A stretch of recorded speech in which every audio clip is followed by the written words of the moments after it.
Dario sawetawis lenggah madaning Datulaya katulan Karaharjan rawipun Paman Haryo Sengguni. Kula non anak Prabu boten manggihanan setunggal menapa sawanipun ingkang abdi ing kepatihan kepareng kula ngaturaken sembah sumengkeming pangabektinipun ingkang abdi kunjuk. Kula tampi dawa sami-sami. Mugi kasekecakno anggen jengandika lenggah kawula non sampun boten kirang prayogi inggih Bapa Menemban Durna. Sarawu Bapa Menemban katulan Karaharjan rawuh wonten negari Ngastina Bapa Menemban Durna. Astaka swala sira bertapa swalu kimbal sumorante hawela kula nuwun inggih Ger. Tansah pinanganing kawidatan ing sambikala sawanipun ingkang bab ping 5 manggya widodha niskala. Namung kepareng kula ngaturaken udya pangastawanipun ingkang bapa kunjuk ngersa paduka anak Prabu Ngastina Ger. Anak Prabu Duryudana. Kula tampi karya bombong raos sing manah. Mboten langkung kasekecakno anggen jengandika lenggah Bapa Menemban Durna. Oh inggih sampun boten kirang prayogi anggen kula ngabiyantra ngersa paduka anak Prabu Ngastina. Karta parmo prayoga nunggunira ngadhep ngarsaning pun Kakang. Nuri diweji. Sampun boten kirang prayogi pisuwanipun ingkang abdi pun Karta marmo. Tatanan Prawadya Balaja nganten ing Pada Saur Manuk. Jenenging sedya mbabarake wigati ing pasewakan. Awula non menawi sampun paduka dawuhaken badhe kula candhi nggo jimat. Paman Haryo duwen Bapa Menemban Durna. Milanipun dinten samangke boten wonten para sepuh ingkang kula caketaken wonten madyaning Datulaya kejawi namung dika kekalih. Krana saking pangraosipun ingkang putra ing Ngastina ingkang saestu lair batur sanggenipun hanyang kuyung adekipun Duryudana. Nadyan kathah sangganing para sepuh, kathah sangganing para priya luhur, priyantun luhur ingkang sami lenggah wonten negari Ngastina. Nanging tumrap Duryudana inggih namung Bapa Durna tuwin paman Sengguni ingkang saestu lahir batus. Tetunggalan manunggal kaliyan pangraosipun ingkang putra ing Ngastina. Mila ingkang saking menika apan sampun kula kajengaken dinten sakmangke namung jengandika kekalih ingkang badhe kula kanthi angrembak dhateng kawontenan negari Ngastina. Nyawa-nyawa jimat kula nggih mboten sranta manahipun ing abdi ing kepatihan pun ingkang paman Plasa Jenar. Daya-daya kula menika mangertosi, tuwin daya-daya kula menika mirengaken dhateng menapa ta sababipun dene paduka ngawontenaken pasewakan ingkang beneh kalan adat ingkang sampun. Semanten ugi ngembab ping 5 Nger. Ngantos kadi kula gelak lampah kula daya-daya prapting negari Ngastina mboten wonten ingkang gumana musik salebeting manahipun ingkang bapa kejawi namung midhangetaken sabda pangandika paduka lan wonten perkawis manapa dene paduka anak Prabu Duryudana nglempakaken sangganipun para sepuh mliginipun ingkang bapa ping 5 tuwin Paman Haryo Sengguni ingkang pamaning Plasa Jenar. Paman mboten kados ingkang kula raosaken dinten samangke. Pangraos kula ngraosaken raos Durga ngongso-ngso kumesar salebeting manahipun ingkang putra Ngastina. Melang-melang manah kula kadidine ninggal jejabang wonten tepining Balumbang. Liripun kados pundi dene anak Prabu paring dawuh mekaten. Sabta hari kepengker wancinipun anggara kasih kula nyumpena jebul pasumenan ingkang kula lampahi dumugi dinten sakmangke tansah bebeda dhateng manahipun ingkang putra Ngastina.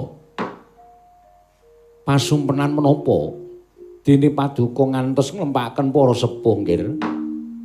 Nalika semanten boten kanthi kanyana-nyana negari Ngastina kados keblabak wujudipun banjir bandhang ingkang tanpa sangkan. Saya elok malih sareng kula taliti langkung permati jebul banjir menika kala wau boten mujudaken wujuding toya nanging wujuding rah utawi getih ingkang saged angindhangaken dampar negari Ngastina. Pawan nadyan kula kipataken boten saged ical saking manah kula. Rinten panteraning dalu tansah bebeda wonten paningalipun ingkang putra Ngastina. Kula nyuwun dawuh saking para sepuh ingkang pana babagan pasumpenan impen menika kala wau werdinipun menapa sae menapa awon tumraping negari Ngastina Paman Plasa Jenar. Nyawa-nyawa jimat kula nggih kula nuwun sewu. Menawi babakan impen menika kula nyuwun pangapunten. Ingkang bapa menika kapatah minangka dados patih. Patih menika nuwun sewu minangka dados wakiling nata. Menawi babakan ngrembak perkawis tata rakiting para kawula, tata rakiting praja. Kula menika sagah pinasrahan inggih menika pakaryan menapa kemawon ing wonten gandeng cenengipun kalawan ingkang sampun kula aturaken. Nanging kula nuwun sewu nggih menawi babakan impen menika pakaryanipun pujangga. Wondene pujangga negaring Astina menika inggih menika Kakang Penemban Durna. Kula kinten Kakang Penemban Durna menika saged merdekaken babakan pasumpenan menika kala wau. Bawa Durna wonten dawuh nggih. Bawa Durna sampun midhangan menapa dados aturipun ingkang putra ing Astina pun Duryudana. Oh inggih, inggih. Babakan pasumpenan ingkang linampan dhateng ingkang putra pun Duryudana. Kula nuwun sewu nggih. Nadan menika namung gugon tuhon parandene tumrapipun para sepuh sampun sami dipun cepengi babakan impen menika kala wau. Miturut ingkang Bapak ing Sokalima nuhoni panjenenganipun para sepuh impen menika kapirang dados tigang perkawis inggih menika Titiyani, Gandayani lan Puspatajem utawi Kacitra, Kasudarsana, Kadorodase. Impen werni 3. Inggih. Titiyani. Titiyani menika wancinipun tabuh 11 dalu dumugi tabuh 12 dalu. Menika namung tiyang ketonto tegesipun tiyang ing gadahi kepinginan nanging dereng saged kelampahan. Adar saben sok bineta wonten madyaning pasumpenan. Menika mboten wonten werdinipun menapa-menapa. Lajeng Gandayani. Gandayani menika tabuh 12 dumugi tabuh 2 dalu. Menika impen ingkang pancen kedah linampan dening tiyang ingkang nedhengipun nendra. Tegesipun tiyang menika menawi nglampahi nendra mongko mboten nglampahi ngimpi ingkang tabuh 12 dumugi tabuh 2 dalu menika tegesipun tiyang menika sampun nglampahi mati suri. Mekaten. Inggih, nggih. Lho menika saestu sampun dipun gujeng idipate. Nggih. Menika ngelmu sampun ngantos dipun anggap enteng. Oh, nggih. Lajeng Titiyani, Gandayani, Puspatajem. Puspatajem menika benten kaliyan Puspakajang. Nggih. Menawi Puspatajem menika impen, Puspakajang menika ula. Nggih, nggih. Menika wancinipun. Wancinipun menika tabuh 2 dalu dumugi tabuh 50 meh lari pagi. Oh iya. Menika werdinipun. Impen ingkang wonten werdinipun menika wanci Puspatajem. Impen wonten werdinipun menika wanci Puspatajem. Monggo ngendikanipun para sepuh menika adat saben impen menika sok kuwalik. Kuwalik tegesipun, kuwalik tegese nek impene elek menika bakal dadi apik, nek impene apik menika bakal dadi elek.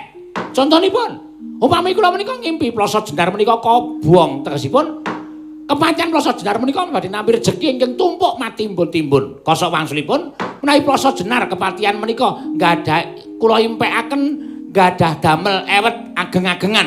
Menika tegesipun plasa jenar menika badhe peteng. Kepatihan menika badhe kedatengan Mas Ibu. Napa? Napa niku lho? Musibah.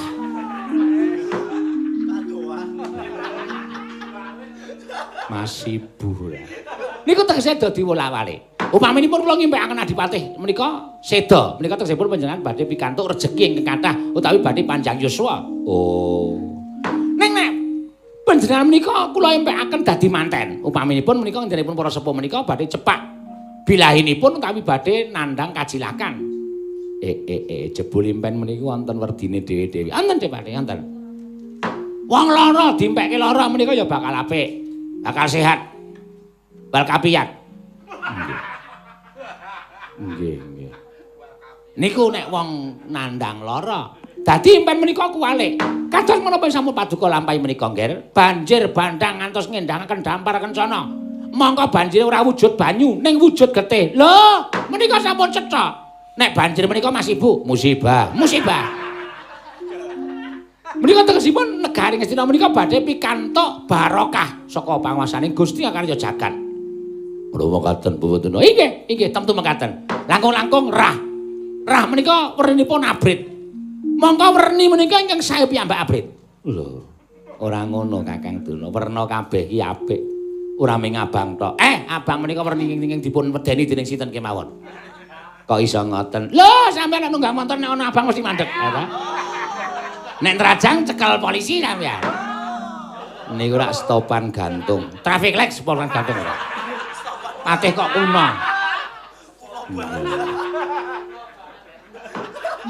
Patih kok ngarani kok stopan gantung.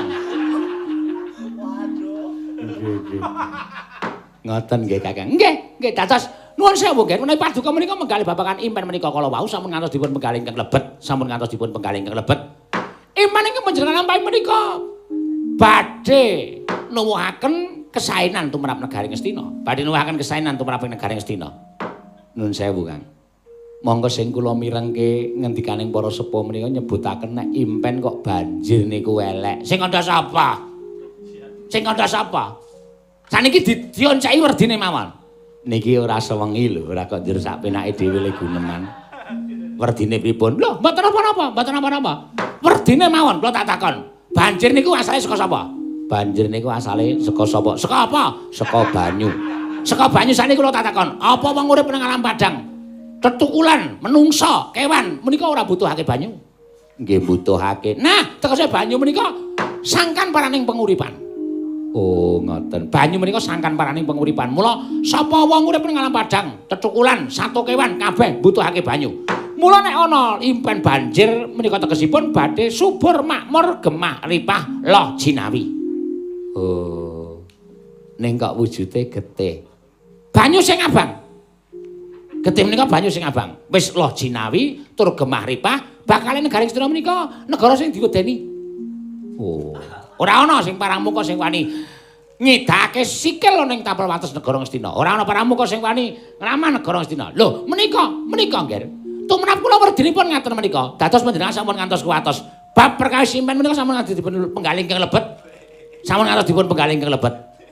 Panjenengan kedah nuwun sewu dipun penggalih ingkang lamba. Sak titahipun kemawon. Mergi pakaryanipun Alendra menika mboten namung gagas impen, ning kudu gagas kawontranipun para kawula lan kawontranipun negari Ngastina. Menika langkung prayogi nggih. Swatama. Mlayu-mlayu tanpa tinimbalan kowe munggah datul ya negara Ngastina. Swatama, ana apa? Mestine ora usah kowe ingkang munggah ning Datulaya jer pangkatmu kuwi ming tukang leladi kalawan pangeran pati lah kok wani munggah ning Datulaya negara Ngastina. Wah, anakku Satama ana apa? Ana apa Satama? Lah wis tak keke meja. Nyusul bapak ngapa Satama? Nyun mapunten. Sewu-sewu kalepatanipun ngabdi Tadhawadana Sinuwun. Kula kake matur ingkang terwaca. Mboten kanthi kanyono-nyono.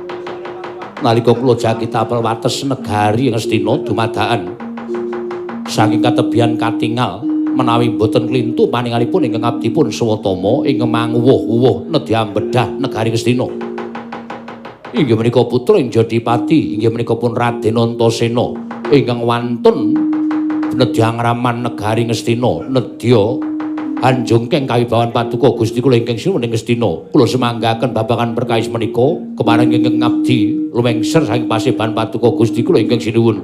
Swatama matur menawi Antasena nedya ngraman negari Ngastina. Lah dalam mbok menawi menika numusipun impen nggih.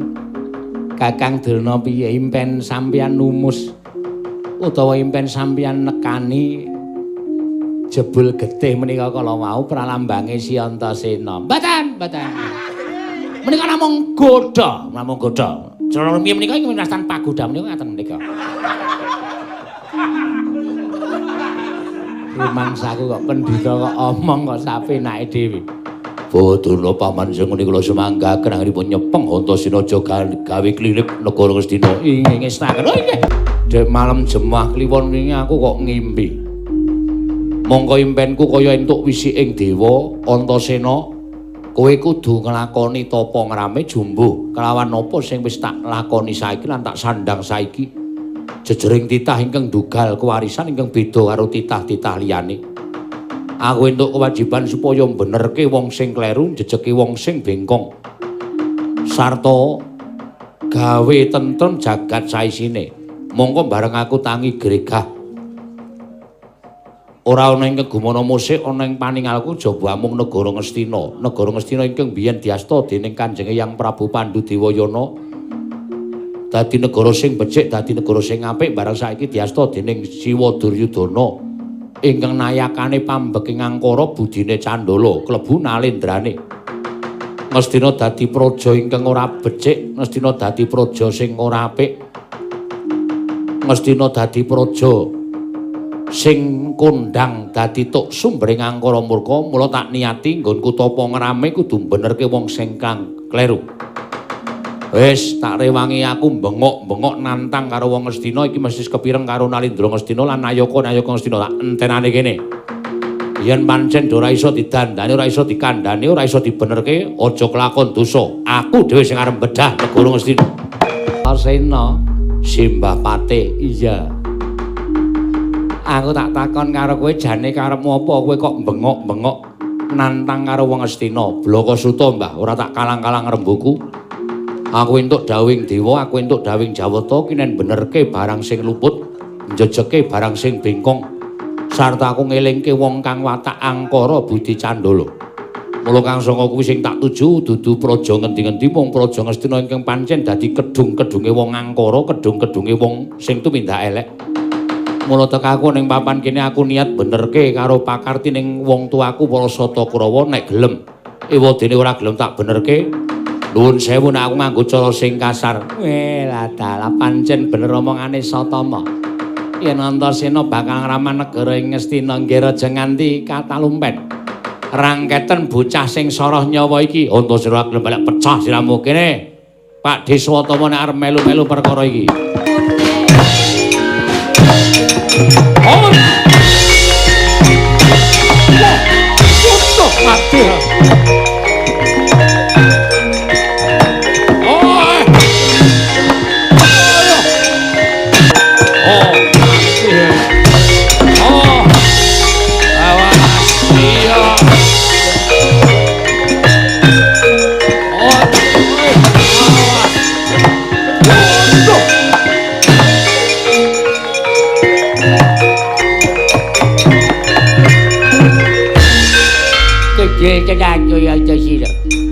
Tak sawaki jetan puluh kowe kelapan negara Ngastina pancen wong jugal kewarisan tenan.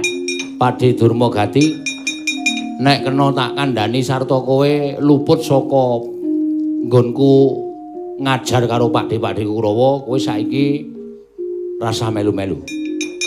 Kowe rasa melu-melu, tentrem sarta sehat awakmu. Nek melu-melu ana wong tuwa tak sabete ngebuk pridhel awake. Apa dari apa kamu? Niatmu piye le? Niatmu piye? Karepmu kepiye? Bektiku katur ya, Mbak. Oh iya iya, Antasena tak tampa. Maju ana ing peperangan medhokke karo putumu arep ngopo? Aku arep takon karo kowe Antasena, dase dasarmu apa jane?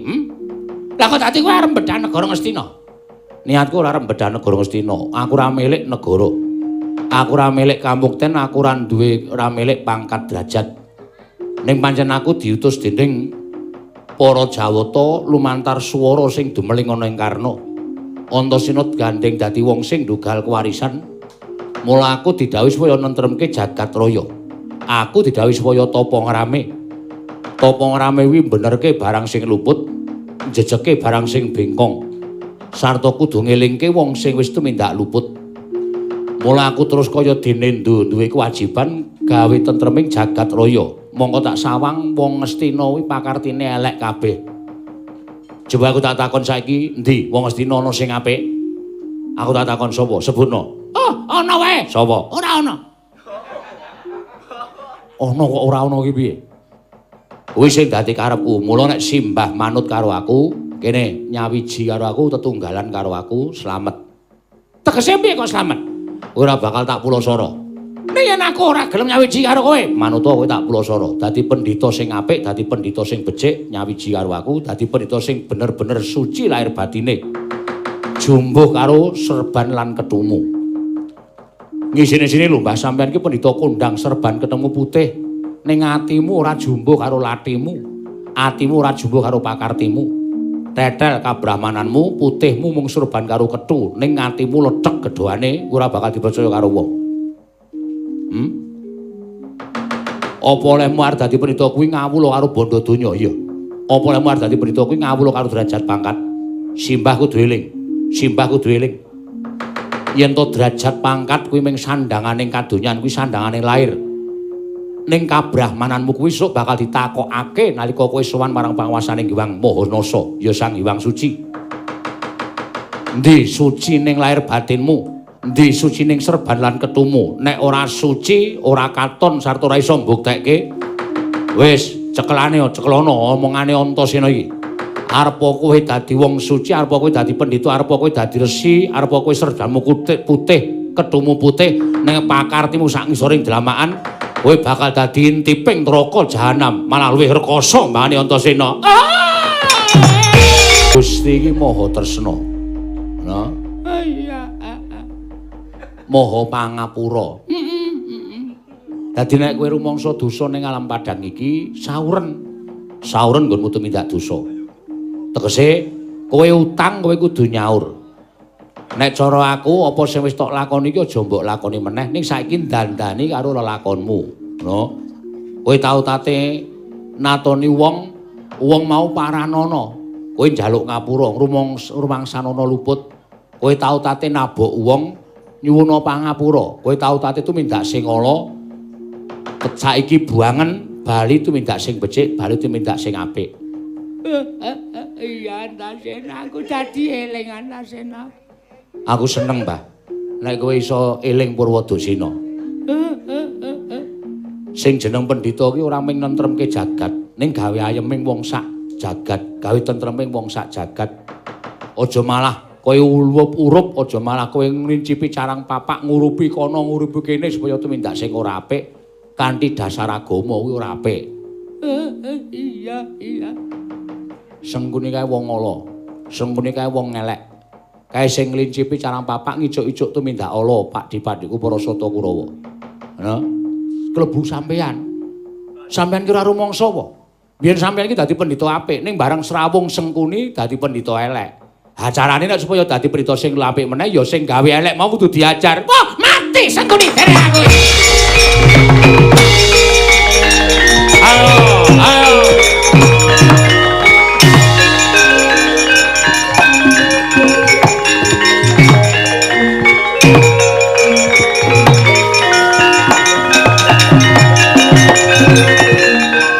Atos iye. Munyang saiki. Kose. Teka-teka kok njur nyengkiwing karepe pripun? Oh, Dipati nyuwun mahapunten ya, Dik, sing dadi pangapuramu ya, Dipati. Kakang Durna kersane pripun? Oh, mboten wonten kersa napa-napa. Lah sampean kok sajake bali mriki kok banter banget le mlayu. Sampeyan mung kari gelem manut kali kula napa mboten? Manut pripun? Sampeyan gelem tumindak apik napa mboten? Lho, niki perkarane napa? Ora ana perkara apa-apa. Mangwangsulan. Gelem tumindak apik apa ora? Lho niki perkarane napa? Gelem tumindak apik apa ora?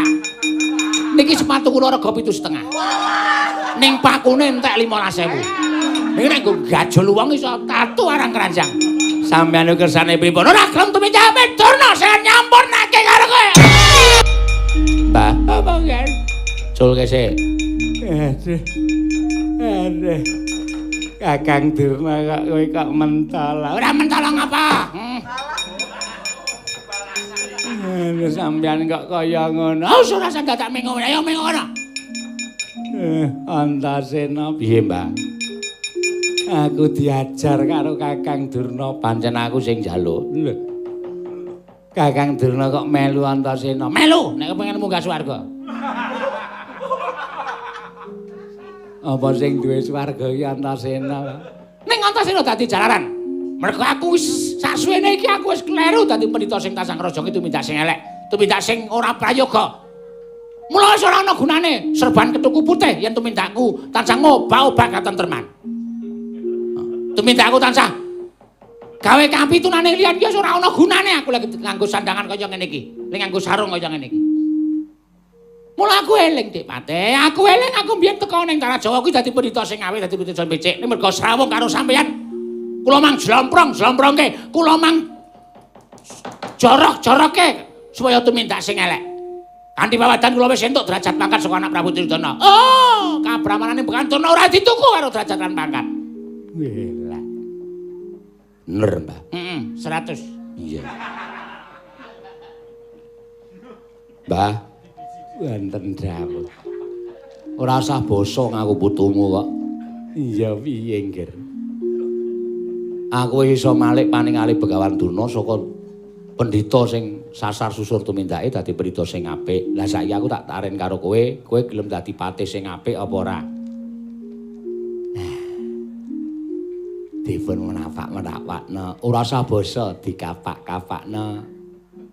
Mbahmu iki wis elek. Ning nuwun sewu, luwung saka elek dadi apik timbangane saka apik dadi elek. Kuwi luwih prayoga.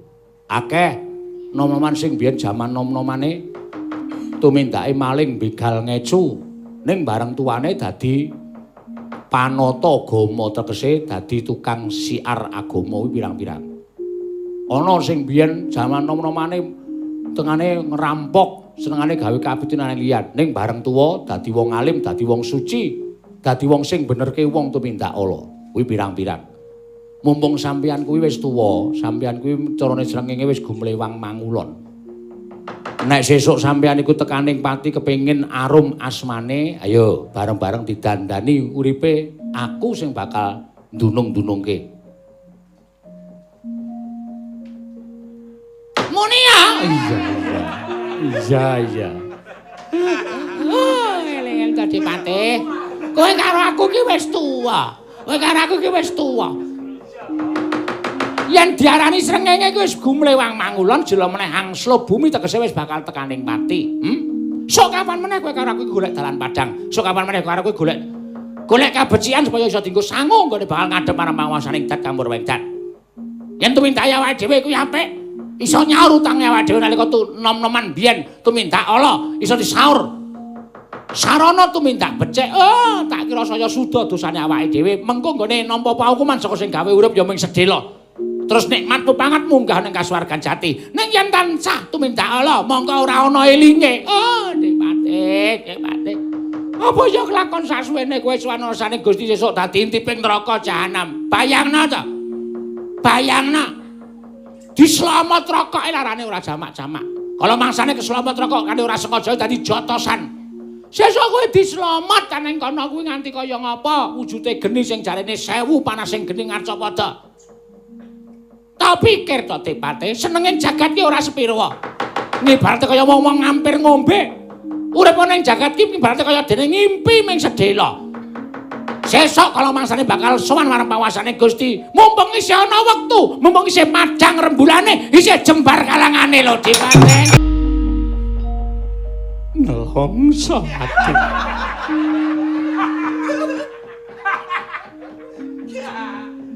Kelingan lakon sing wis tak lakoni. Rumangsa dosa gedhe. Pira kae kawula sing wis tak piloro mangka tanpa dosa. Pira kae wong wedok sing wis tak gawe tabu ati. Kuwi dipikir. Oh, senengane. Kowe tau ngejak aku to mbiyen, ayo.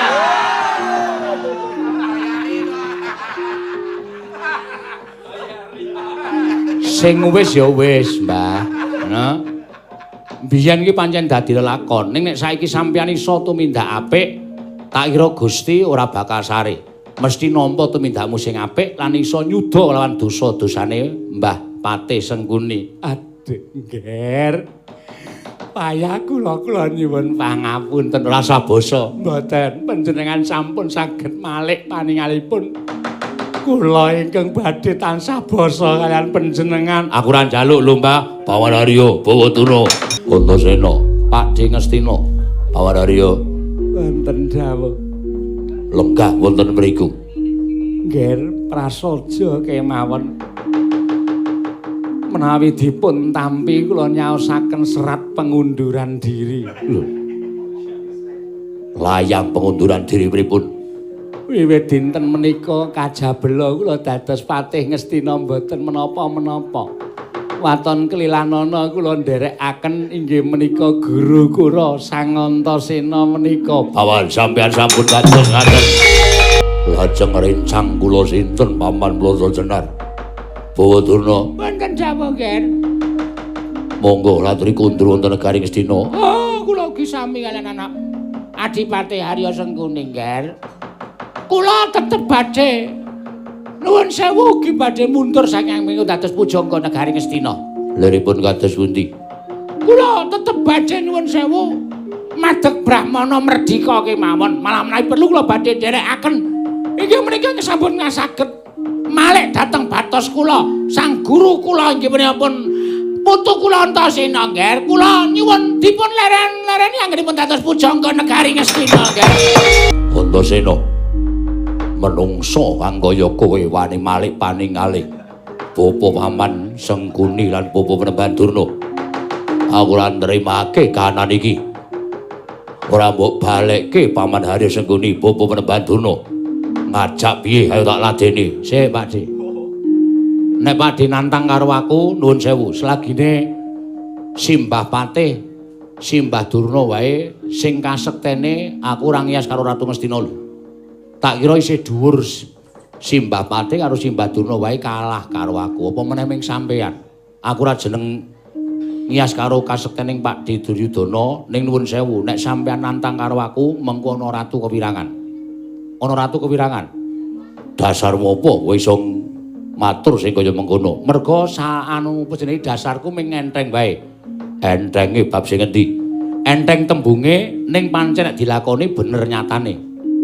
Tembung sing apa? Ora ana ala bakal tumama ning becik. Lho, ngono wae. Ora ana ala sing bakal tumama ning becik. Mongko Pakde kuwi wis wantah diarani karo para kawula nek ratu ingkang watak Angkara Budi Candala. Mongko aku duwe niat benerke karo tumindahe Pakde. Dadi nek Pakde wani karo aku padha karo sampeyan soroh nyawa, sampeyan Sarapati. Ora mungkin sampeyan menang karo aku. Merga teng menendi wae wong tumindak becik, wong tumindak sing apik kuwi diayomi karo panguwasaning Gusti. Ngono. Sasuwene iki Pakde nyekel pemerintahan negara Ngastina kuwi kanthi pemerintahan ngibarate kaya dene tangan besi. Nek mau ora dilaske. Nek ora do ngrasah nyaut-nyaut. Tangan besi pemerintahan dengan kekerasan. Nek ora keras ya gelo kok.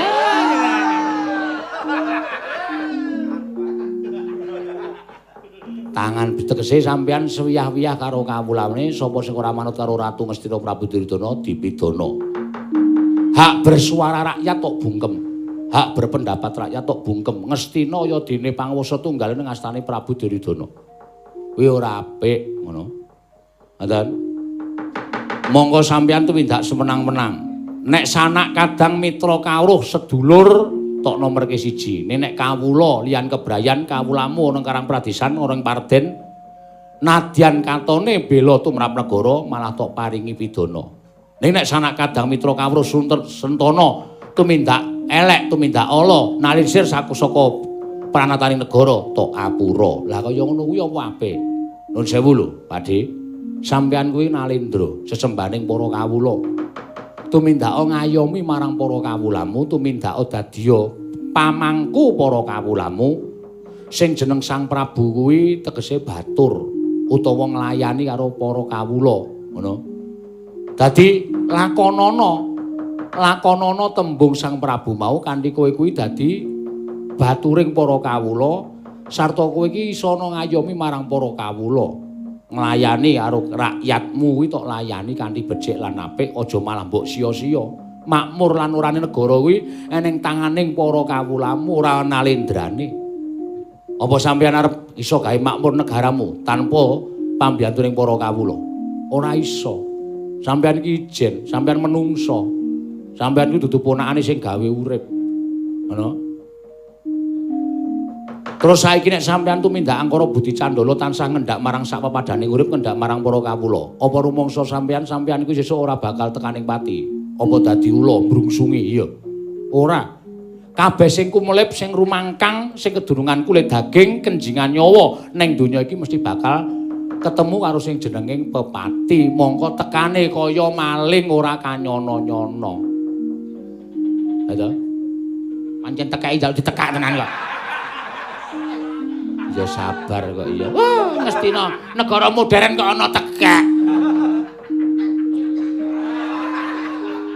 Suke. Marat. Suke. Suke banget. Banget. Lho, tekane pati kaya maling, ora kanthi kanyono-nyono. Sak Pakde lagi lenggah dampar ke Prabon, ngerti-ngerti Gusti ngersake Duryudana wis entek tulise, ya wis sampean bakal tekaning pati. Sampean lagi ngitung dhuwit nang omah, mergo sampean ratu akeh dhuwite. Gusti ngeparengake mati, ya bakal mati. Panguwasa sampean ora bakal nguri panguwasane sing gawe urip. Mula sadar, mula eling. Elinging menungso kuwi luwih becik tinimbane wong sing ora iso eling. Ngono. Sampeyan jangkai isih dawa dibanding karo Pati Sengkuni, yuswane isih enom sampeyan. Ngono. Pakde isih dawa yuswane, isih akeh wektune supaya njaluk marang ngapura marang panguwasaning sing gawe urip. Singkirke rasa memungsuhanmu karo Pandhawa. Pandhawa ki sedulur. Pandhawa ki adimu dhewe, kuwi wong tuaku. Kena ngopo kok sia-sia, kena ngopo pendak-pendak tok ancam patine lupute bapakku, lupute makku cilik apa aku tak takon. Apa ganggu negaramu? Ora to. Negara Ngastina pinesti besok bakal ana perang gedhe Bratayuda. Tur Pandhawa ora tau ngucik negara Ngastina. Ning mesti tok ancam patine. Selagine-lagine ndake ngancam patine kuwi wis dosa. Ngrasani kepengin mateni wong lagi dibatin kuwi wis dosa lho, Dik. Wis, saiki bayangno. Dosamu sing tumpuk matikal kaya ngono kuwi lek munyaur arep nganggo apa? Bondo negara Ngastina ora cukup. Negara Ngastina ora cukup. Suwene uripmu tok nggo males kabecikane utawa tok nggo golek kabecikan ora cukup. Mesti eneng sisa-sisa dosa. Sisa-sisa cinta. Kakang Durna. Adipate. Niki lagi rembug wigati kok senengane nyaru wis ora. Mula aku gelem nuntun Pakde marang dalaning bener. Ewadene Pakde ora gelem tak tuntun. Pakde ora gelem tak benerke, Pakde ora gelem tak jejeke. Monggo aku ora melu-melu. Ning aku wis ora kainan ngelingi karo Pakde. Ewadene Pakde isih berguguk utawa waton kepengen ngopeni watak sing kaya mengkono, monggo sekecake. Sesuk sing bakal ngunduh ya sampeyan dhewe, sing bakal sing nandur ya sampeyan, sing ngunduh ya sampeyan dudu wong liya, Pakde. Jagat yo Padha. Jagat pangestu. Dosena. Apa? Sasuwene iki ora eneng menungso sing iso natas kan wewatekaning Duryudana kejaba mung kowe. Antasena. Ayo le, cah bagus kowe tak dadekke ratu nang Ngastina. Ose, aku niat ngene iki ora kok aku ndek pamrih dadi ratu blas ora duwe. Aku pengen ngukup ke raja kaya negara Ngastina, ra. Nek ora percaya sampean mang jupuk pusaka bedan dadane Antasena. Nek nganti atiku ki duwe niat kepengin dadi ratu ning Ngastina, wo aja langgeng uripku. Dadi intiping neraka aku gelem. Sumpahku tak sumpahke keblat papat segara gunung isining rira wengi seksene karo sing gawe urip. Ora ndi niat, Dik. Urip Antasena ki apa anane? Wis ngene iki aku wis seneng. Lho, Simbah Patih, Simbah Durna sampeyan iso nampa guneme Antasena iki aku wis matur nuwun banget, wis matur nuwun. Ngastina bakal kuncara Hanjayeng Bawana. Yen Antasena sing dadi ratu kosek, ratu kuwi eneng syarate, ngerti tata krama, ngerti unggah-ungguh, lan ngerti pranataning praja. Monggo aku ki wong ora iso basa, wong ora iso ndodhok, wong ora duwe tata krama. Nek ratu kuwi patut sinudarsana dening para kawula. Sak tingkah polahe Nalindra kuwi ditulat dening para kawulane. Ngono. Nek aku sing dadi ratu terus engko kawulaku ora basa. Wah, nanti dap. Piye? Wah, kuwi ora apik to. Ratune ora iso basa, kawulane ora iso basa. Engko ndak nular aku moh. Kahanan kaya ngene iki tak sandhangi dhewe. Kahanan kaya ngene tak lakonane dhewe. Ning saora-orane kowe dadi pujangga negara Ngastina. Piye? Saura-urane kowe dadi pujangga negara Astina. Mboten. Wonten dawuh. Nuwun pamunten. Krana anggen kula sanget tresna lan anak kula Punantasena saged ngemutaken dhateng kula pangkat pujangga badhe kula aturaken dhateng Punantasena. Oh. Pripun? Sampeyan sing katabetan derajat pangkat niku atine durung resik. Oh nggih, Ger. Lahir batin kula ikhlas. Lahir batin ikhlas. Lahir batin ikhlas. Mboten wonten raos gruntel. Mboten. Malah kula remen menawi Antasena kersa manunggal kanthi Sata Kurawa lenggah wonten negaring Astina. Nek pancen kabeh iki dadi tekate Siwa Duryudana aku saguh. Ning syaraté siji. Syaraté siji apa? Syaraté siji aku dadi pujangga, dadi guru ning negara Astina. Ning nek aku weruh sampeyan nayaka pujangga negara Astina utawa kawulane eneng sing tumindak elek, eneng sing tumindak ora apik, eneng sing tumindak nalisir saka angger-anggering kautaman, aku sing midana. Ratune tumindak elek, aku sing paring pidana. Patihe tumindak elek, aku sing paring pidana. Durna tumindak elek, aku sing paring pidana. Paman atus pundi? Menika sae nggih. Menika langkah pertama. Supados sak mangke menika negaring Astina dados negari ingkang sae. Oh, kula mathuk, nggih, kula mathuk. Ayo, tak unggahke jempono. Tak unggahke marang tandu dadi pujangga negara Astina Antasena. Bendara kula Den, Bapa Janaka ndara kula. Napa lah kok sampean rawuh teng Karang Kadempel? Nggih, Dara. Nggih, Gus, wonten apa? Kakang Semar. Kula. Ora kanthi kanyono-nyono negara Ngamarta. Ana nawala ingkang lumarap tinampa dening Kanjeng Koko Prabu. Nawala? Iya. Wondene surasaning nawala mau ora liya saka negara ing Astina, kaya ngapa kejut penggaling Koko Prabu Puntadewa. Ora kok saka Kanjeng Koko Prabu Duryudana, nanging saka pujangga anyar ing lenggah ana ing negara Ngastina. Ingkang ora li kejaba mung anakku ing Randu Gumbala Si Antasena ingkang wis nyawijekake tekad Koko Prabu Duryudana lan kabeh punggawa negara Ngastina nedya kepengin manunggal kelawan para Pandhawa. Bah, lah niku sae, niku apik. Tegese ingkang putra sampun saged damel padhang negari Ngastina. Bener, nanging kurang pener. Lire kados pundi? Merga Kakang Semar kudu eling purnaning jaman Pandhawa lan Kurawa besok kudu nganggo peperangan kang aran Bratayuda. Bratayuda kuwi perang suci, perang sirnaning angkara murka. Ya senadyan niyating Antasena mau becik, nanging kuwatir para Pandhawa yen to apa kang dadi ndake dening Si Antasena mau sayekti nerak pacak nerajang pewalering para Jawata Kakang. Napa sing mangendikake niku pancen leres. Pancen kadang kala niat apik niku lha nuwun sewu. Kurang trep lan kurang pener mila napa sing dadi niate Ndara Antasena niku pancen bener nanging kudu dibenerake. Bener tumraping sing gawe urip. Mboten bener tumrap pribadi lho Ndara. Iya, mulayu digelak lakune mrapteng negara Ngastina Kakang. Dereng ngantos panjenengan Balwacana.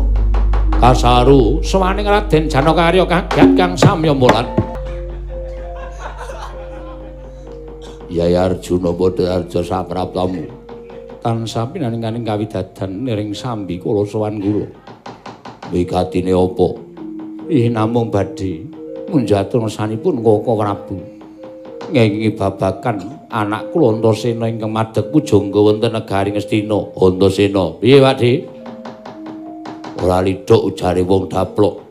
Anane kowe mapan negara Ngastina, mesti dina ora ning kene nggonku bakal ngaturi pirsa karo Pakde. Banjur menyang endi? Ayo ning alun-alun negara Ngastina kono. Tak gamblangke nek kira-kira engko dianggep aku kleru, kleruku nggo napa, Pakde? Itae mumet ndase pisan gong. Menengke wae terus duja wae. Ha iya. Antasena. Piye, Pakde? pamanmu didhawuhi dening awakmu ing Ngamarta kinen mboyong kowe bali marang praja. Apa sababe dene sira madheg pujangga negara Ngastina? Aku ora ndek niat madheg pujangga. Lah sejarahe tak kandhani ngene ya. Aku nampa wangsiting dewa kinen gawe tentreming jagat. Srana aku kudu ngelingke wong kang tumindak angkara budi candala, njejeke barang sing bengkong, benerke barang sing luput. Mongko tak pawas kanan jagat kaya mengkene iki merga mubal babal angkara murkaning Siwa Duryudana lan sak andhane kabeh. Apa mak cilik Madukara ora ngaturke panuwun marang Gusti nek aku iso malik paningale para pepundhen-pepundhen Ngastina. Mula gandeng aku wis bisa malik paningale para pepundhen Ngastina tumindak sing apik, tumindak sing becik. Tumuli aku disengkakake dadi pujangga. Lan nuwun sewu, iki ora sak teruse kok balik ming supaya para pundhen Ngastina kuwi duwe lagehan tumindak sing apik, tumindak sing becik. Engko nek wis mangsa kala kudu tak tinggal ya tak tinggal bali marang praja ing Ngamarta. Antasena. Piye? Pakar tu minggu mengkono mau ora dadi kersaning para Pandhawa, margana bab-bab ing kudu sira ngerteni. Oleh tak kanthi bali marang praja Ngamarta. Panjenengan kudu ngendikake apa sing dadi perkara kok aku ora entuk dadi madhep pujangga ning Negara Ngastina. Dudu aku yang bakal paring keterangan nanging Kanjeng Koko Prabu Ndarawati. Ning aku didhawuhi supaya mboyong nglawan kowe. Nah aku ora gelem.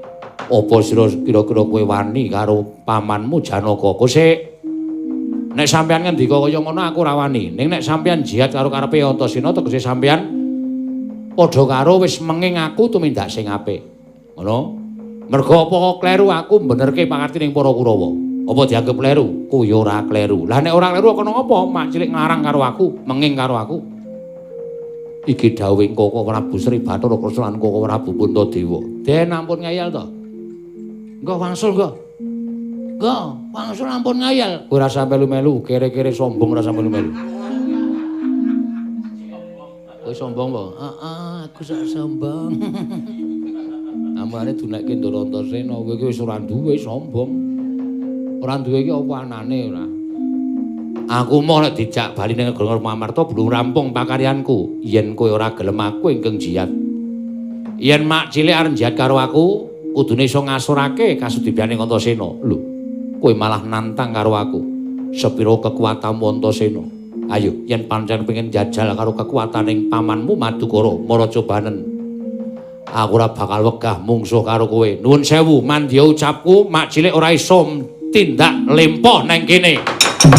Petra, sikilku kok ora duwe kekuatan. Tumbaske kursi roda no.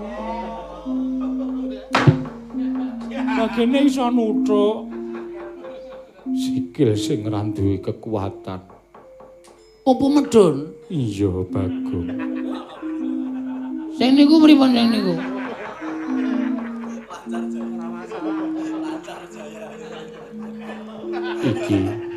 Iki kayane ya ora duwe kekuatan. Aduh, wis. Wis, Janus. Apa guna? Apa guna? Wis angel. Angel. Angel temen tuturamu. Mbok ra anarkis, Tru. Gendong, Tru, datreke Sinuwun Ndarawati. Iki kenapa, Petruk? Lah kok dadi bendaramu tok. Gendong dotong-dotong kaya ngono. Angge ngejak wangsul Ndara Antasena. Nang Ndara Antasena puga mboten purun wangsul. Lah kok mandi ngendikane Ndara Antasena? Paman Madukara lempoh ra iso mlaku. Klumbruk. Sikilane kaya ora duwe kekuatan iku lho, kaya mak, kaya ketekuk-tekuk ngono. Wilah dalah. Arjuna wonten maring adawu. Lah perkarane apa to? Jumbo ngendikaning Koko Prabu kinen boyong anak kula Antasena. Nanging Antasena mboten purun wangsul. Wilah dalah pancen bocah ngeyel tenan. Wah, mikira tak deploke. Weh, padake sambel matamu.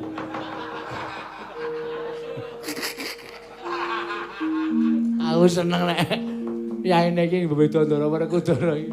Nesu. Wah, Petra clometan. Petra ya. Clometan. Kula cengelkenipun gong-gong antil lho. cekel tok kono aku diantil tenan rumangsane ora. Dipun maliaken, Ndara. Dipun maliaken. Iya, bakal tak tambani Petro. Nggih, kula mboten sol panti lamit kok ngumumuri matamu ki piye. Terus kowe nek anteng ra iso. Senengane kok ngomong kok Ndara Janaka Lempo kok arep ditambani sol panti lamit. Kuwi ra nggo nambani ledesmu, lendesmu dengkulmu ngono.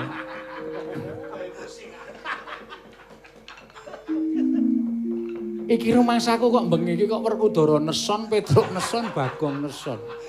Arjuna tak tambani mbok menawa perbawamu kaya ngono kuwi. Janjane piye to Petruk? Ah, niki keterangane ngeten. Lenggah wingking. Kula taksih matur sing suarane cekat-ceket ora kaya sampean niku nek ngendika alon-alon suwi.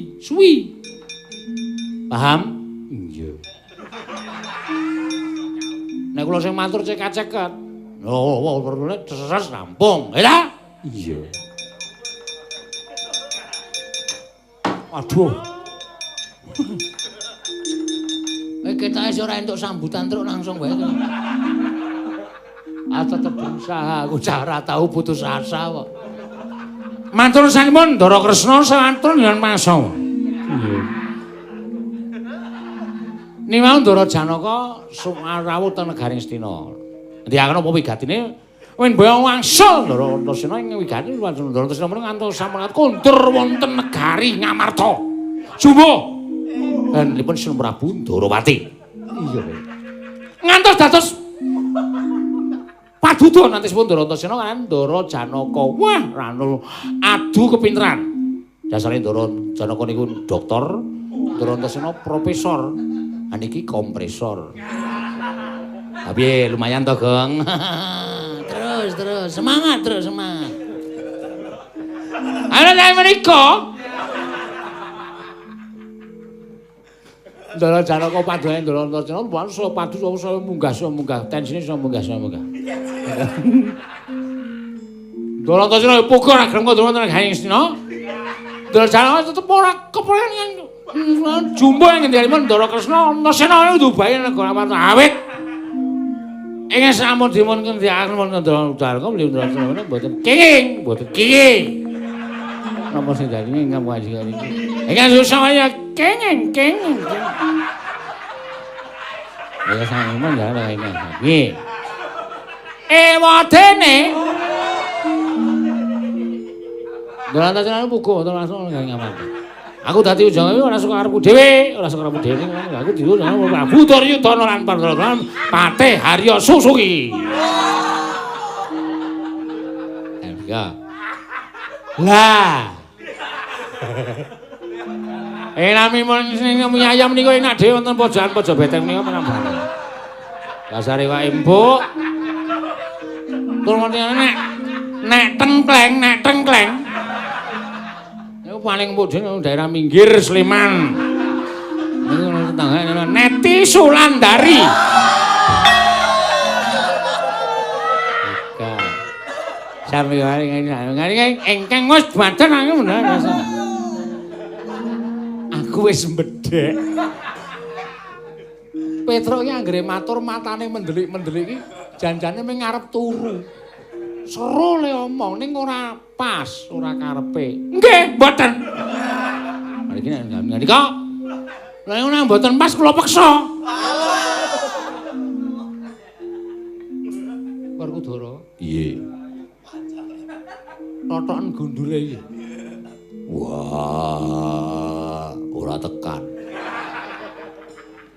Mbok kowe wae. Aku engko wedi nek kuwi Petruk ki wong tuwa.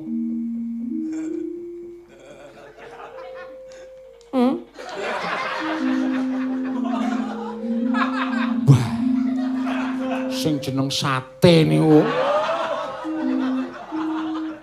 Niku paling enak dhewe kidul pojok Beteng Kulon. Niku tenan. Nek ambune ora kaya ngeten iki.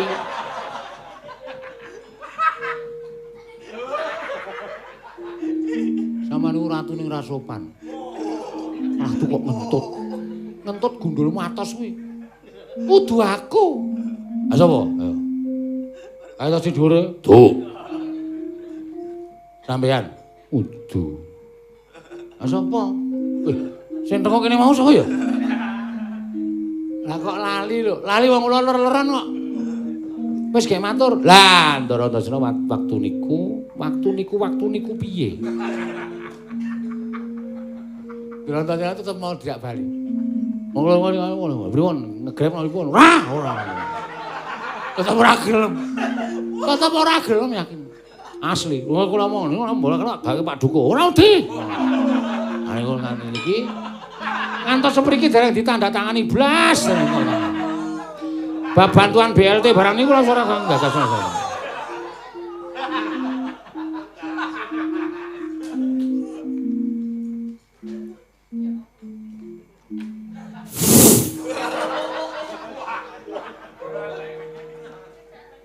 Kowe Mir? Heeh. Cawek kono. Hus. Antasena tak pethokne Arjuna, Koko Prabu lho sumangga. Nganggo galong kok. Heeh. Pakde, iya. Bapak, yo. Antasena, piye? Kowe ngerti niate pamanmu mau pancen aku ingkang dawuh. Lah iya, aku wis ngerti. Nek pancen Pakde ngluputi apa sing dadi kekarepanku, apa sing dadi niatku mau, aku tak nyuwun dasare apa kok aku mbok anggap lungkup. Luput kok lungkup. Luput. Ngene ya nggih tak kandhani. Antasena. Wong urip ning alam padang kuwi pancen diwenangake siji kaya sing mbok tindakake ya kuwi tumindak ingkang becik, tumindak ingkang apik, benerke barang sing kleru, dijeke barang sing bengkong kuwi pancen dadi kewajibane suwiji-wijining titah ingkang urip ning alam padang. Heeh. Syukur yen to iso tumular marang sak pepadane dene ora ya kanggo awake dhewe. Iya. Mergo kanthi tumindak ingkang becik, kanthi tumindak ingkang apik kaya ngono mau tegese uripe migunani tumraping uriping wong liya. Mergo wong urip ning alam padang kuwi yen ora iso migunani uripe marang wong liya muspra tanpa guna. Kaya sing tok tindakake. Ning aja mbok peksa, lire aja dipeksa. Yai Prabu Duryudana lan para Kurawa kuwi pancen wis ginaris kudu kaya ngono watekane. Elinga Antasena. Ana kodrating jagat ing winastan Bratayuda Jaya binangun. Bratayuda kuwi aja mbok sawang perang ampyak awur-awur ora, nanging kuwi perang suci. Perang sing wis pancen dikodratake dening panguwasaning Gusti. Ana ing kono bakal sirna angkara murka, sapa sing lali bakal eling, sapa sing utang bakal nyaur, sapa sing milih bakal ngulehake. Mula wae winastan Bratayuda, Brata laku yuda perang. Perang sing nganggo laku, ora ampyak awur-awur sak krepe dhewe. Brantayuda, Branta asmara yuda perang, perang ingkang gandrung kelawan bebener. Perang kang gandrung marang tumindak ingkang suci ya kuwi ingkang disangkul dening wong ngatuwamu para Pandhawa. Heeh. Antasena, piye? Kowe ora usah dadi pujangga marang negara Ngastina wae, sayekti jagat iki wis ngakoni marang Si Antasena merga kowe kuwi suwijining titah. Ingkang ora ana tunggale apa to sababe dene aku matur ora ana tunggale merga kowe diwenangake anyandang gelar ndugal kuwarisan. Ndegal kewarisan kuwi pematekanmu padha karo bapakmu. Bapakmu kuwi ora tau nyandang derajat pangkat, ora tau nyandang apa to derajate wong mau, nanging bapakmu kuwi nyawang wong sak donya kuwi padha. Apa sababe aku iso matur kaya mengkono? Merga bapakmu kuwi ora duwe tata krama, ora duwe surasa basa marang tembunge. Kuwi ateges bapakmu kuwi nyawang wong sak donya kuwi padha. Kuwi padha karo kowe. Iya. Mula bapakmu ki ora tau pamer kepinteran. Kowe ya ora tau pamer kepinteran ning jagat wis seseni pancen kuwi satria ingkang pinter. Satria ingkang wajib nyandang kelawan pangkat derajat suwijining pujangga nanging pewatekanmu satria. Iya, Pakde. yen kowe dadi pujangane negara Ngastina, Yai Prabu Duryudana Sengkuni, Bapa Durna kabeh tumindak apik, saiki aku tak takon. Bratayuda dadi apa ora? Ora bakal dadi. Nek ora bakal dadi, nek kowe soncat saka negara Ngastina, wong-wong sing tumindak ala mau bali tumindak angkara murka tegese kowe numangkarake angkara murka ning jagat. Merga angkara murka kuwi kudu sirna. Nadyan sirna sedina kaping 7 nanging tetep tukul jer kuwi dadi garising sing maha kuwasa. Iya, Pakdi. Wis ayo bali. Ya ayo. Bali ning negara Ngastina kowe manunggal marang para Pandhawa, kepinteranmu, kawaskitanmu sarta nggonmu duwe gelar ndugal kuwarisane pancen wis diakoni dening jagat, ora usah dadak mbok ketok-ketoke sarana kowe gawe bener wong Ngastina. Digawe bener ping 1000 wae nek jeneng wong Ngastina ki mesti bakal tumindak ala Antasena. Oh ya wis matur sembah nuwun ya Pakdi.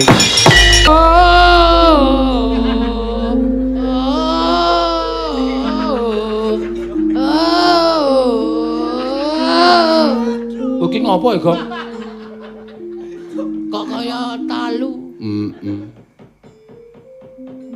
Bandara Antasena wis tru. Wah, syukur. Sampeyan niku kaya ngendikane Crundrawati. Piyai Dugal, Piyai Rai Sabasa ning watekane padha karo bapak sampeyan Ndara Werkudara. Lho. Wong sak donya niku ora usah dadak mang pameri tumindak sampeyan. Tumindak niku ora usah dadi kandhake wong kiwa tengen. Lho, aku tumindak apik, lho, aku tumindak becik, lho, aku tumindak kaya ngene. Ning wong sing wis nampa tumindak sae sampeyan niku wis niteni dhewe ngoten lho. Iya.